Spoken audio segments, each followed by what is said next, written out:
And welcome to another Macintosh Monday. I'm Mike, and yes, I have recharged my wireless microphone this week, so hopefully it won't die and I have to re-record the video like last week. But who cares about last week? We're in the new year. We're in 2023. We got some exciting news coming up this year, but you know what? Nah, let's talk about 2024. 2023 doesn't matter. And in 2024, it is rumored that the Apple Watch Ultra will get a micro LED display. Now, micro LED is basically the closest thing to OLED because the LEDs are so small. It's similar to OLED where you can light each pixel, but it has better brightness, more accurate colors, and less of a risk of burn-in than OLEDs. There's some advantages. I haven't seen micro LED to compare it in person because it's really early in the technology right now, so it's not really out there, but if the rumors are true, the Apple Watch Ultra will be getting it. But not only that, within the next 10 years, Apple may be transitioning the iPhone, the iPad, and the Macs to mini LED.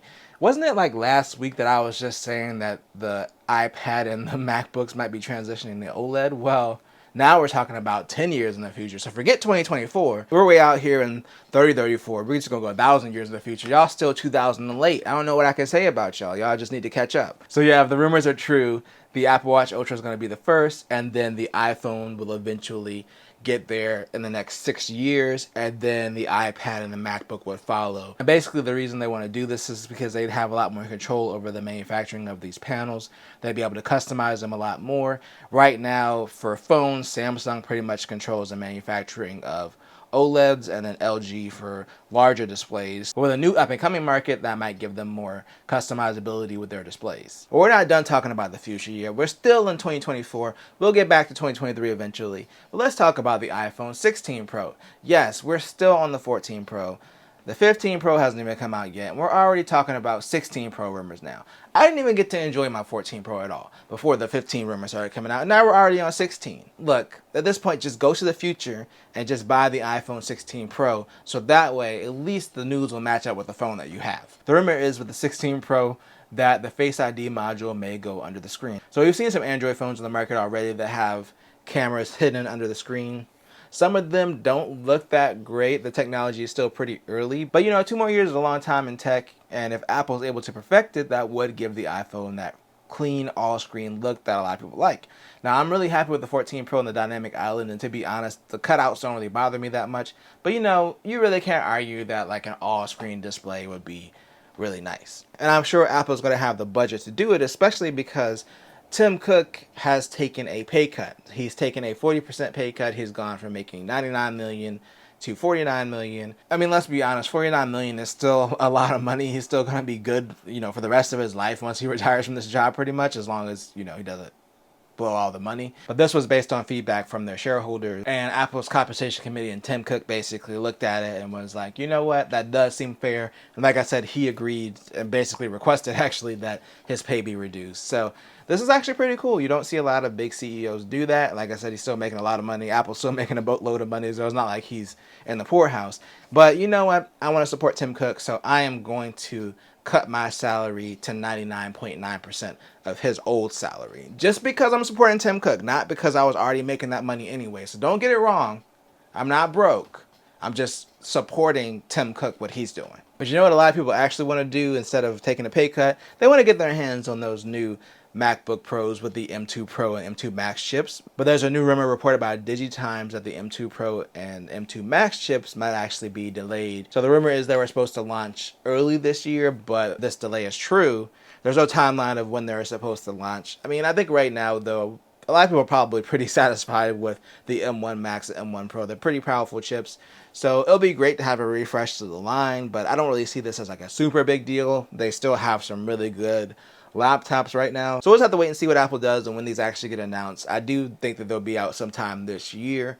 But in the meantime, like I said, the current 14-inch and 16-inch MacBook Pros are still really good. But you know what make the MacBook Pro even better? having a touchscreen. There's a new rumor from Mark Gurman that the MacBook Pros may actually be getting a touchscreen. Of course, we previously talked about them moving to OLED screens and then possibly micro LED in like 10 years. I don't know what's going on with that. The current rumor is Apple is testing a touchscreen version of the MacBook Pro. Now, this isn't the first time that they've tested a touchscreen version of a Mac. They've just never released it because they basically said that they don't feel like the experience on the Mac is designed for touch, whereas the iPad and the iPhone are. So this would be a departure from their old stance if they do this, which is basically like if you want touch, then buy an iPad. According to the rumor, if this is true, this would be in the 2025 version of the MacBook Pro. Can we just stay in this year, please? Why is all this news in the future?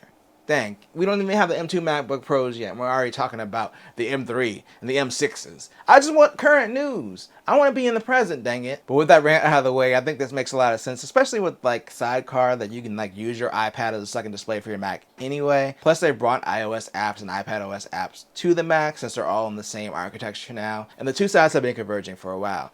Now, I still want my Logic Pro on the iPad. You know how awesome it would be to have a mobile work studio that's this light. This thing is so light, I can just take it anywhere with me. I can shove it in the bag, go to my friend's house, we can jam on this. It has Thunderbolt. I could hook up all kinds of equipment to it. I've actually recorded full songs up here before. So Logic Pro on iPad first, and then maybe we can get touchscreen Macs. Also, I guess for video editors, Final Cut, if y'all want that. That'd be nice as well to get that on the iPad. And then, since they're already optimized for touch, then you can bring those over to Mac. Can we get that, Apple? I really want that. So we got another 2024 rumor coming down the line. This is about headphones. So Ming Chi Kuo stating that the AirPods Max 2, as well as basically an AirPods Lite or $100 versions of the AirPods, are coming in the second half of 2024. That'll make sense timeline-wise for a refresh of the AirPods Max. Them doing a cheaper version of the AirPods also makes sense, just so they have an option for people who don't want to spend, you know, $150 on their headphones. I know they have the second generation AirPods still on sale for I believe like around $130, but obviously this will probably replace those. They don't have three as far as our mainline earbuds. You would have your cheaper ones, your Lites, then you have your regular AirPods, and then you'd have the Pros. And then of course if you want to step up, you can step up to the Max. Not to mention they have the whole Beats side of it too. They really have a lot of headphones, to be honest, but I don't see them getting rid of the original design for the AirPods because it's kind of iconic, so it would make sense to remake them in a cheaper package. For our final story, we're finally back in the current year and we're switching over to Windows. Why is there always some kind of catch? We come back to the current year and it's Windows news. So I mentioned a few weeks ago that Apple Music and Apple TV were coming to Windows. Well, they are finally available in preview form. Of course, there's a catch, and that catch is you have to have Windows 11. I have not installed them yet. I keep forgetting. I actually have Windows 11 on my computer right now. But yes, if you're a cretin like me and you use Windows, you can finally get a native Apple Music and Apple TV Plus app on Windows so you can enjoy your shows and your music on a Windows computer if you want to do that kind of thing. But the thing I'm going to do is get out of here. Let me know what products you're most excited for in 2024 or 2025 or 6, 7, 8, 9, 30. Down below. And you have a great rest of your day. Peace out.